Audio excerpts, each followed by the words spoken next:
Hello and welcome to our first ever entry into our Meet Your Teacher series presented by SLSN. Today we're chatting with Mr. Philip Thompson, an upper school history teacher who graciously agreed to spare some of his time today for this interview.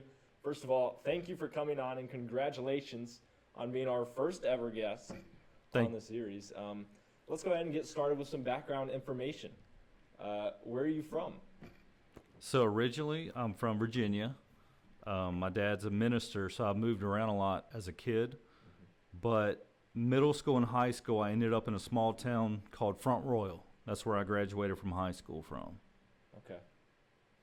And when you were in school, did you know that you wanted to be a teacher? No, I actually wanted to be a truck driver.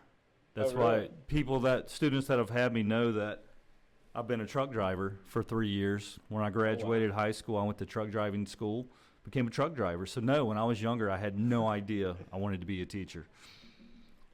Have you always loved history, though? I have not. Really? So again, I was probably in my early to mid-20s when I started getting into, the History Channel and reading biographies on famous people, and that kind of sparked my interest in history. So, yeah. Wow, so you didn't really pay attention to it in high school? No, unfortunately, I was one of those kids that I probably was not the best student sitting in history class, no. Wow, did not see that coming. So where did you go to college? What did you go to college for? So I originally went to college. I didn't know what I wanted to do, so I went to Central Piedmont Community College, and I got an associate's degree. And it was just in general education because I didn't know at the time. But somewhere in the middle of that, I realized I then had a love for history. I love learning about it, talking about it. So I thought being a teacher, that could be a lot of fun. I would enjoy that. So I transferred to UNC Charlotte, and I got a major in history, and I minored in education so I could become a teacher. Yeah. So is that what brought you to North Carolina originally? No. So I met my girlfriend at the time, my wife now, in Virginia. She's from there as well. Her family moved to North Carolina, Cornelius. And I had to make a choice, either find a new girlfriend or move to North Carolina. And I kind of knew at that time that she was going to be my wife. So I followed right along. And once I moved here, that's when I decided to go back to college and become a teacher, yeah. So what was your first teaching job? Where did you teach first? I student taught at North Meck High School, but my first real teaching job was MLK Middle School, which is in CMS. Okay. So I did my first 12 years of teaching, I did in public school. I did 9 years in CMS, and then I went to Rowan Salisbury County school system and did that for 3 years before I ended up here.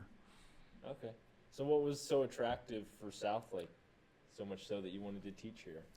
So about in the middle of my teaching career, I started having children. I have 2 kids that go here at Southlake, and I wanted to get them out of public school, and I wanted to get them into a Christian school. Mm-hmm. So the job opening happened, and here I am.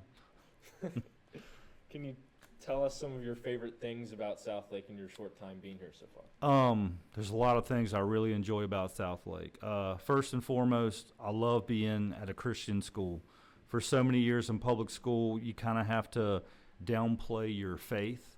It has to be students usually have to ask you questions. You can't be overbearing and talk about your faith. So I love being able to talk about my faith, share it, pray with kids, worship with kids. I really enjoy that about Southlake. Another thing I really enjoy, for example, when we go on brain breaks at the high school level, we go for a walk. And when I'm out there, I'll see my daughter. My daughter's in 4th grade now. So there's nothing better than taking a little brain break and seeing my own child out there, and she runs up and gives me a hug or waves to me, and that just makes my day. It's awesome. Well, clearly the students love you here. What is one thing that you would want them to learn most while in your class?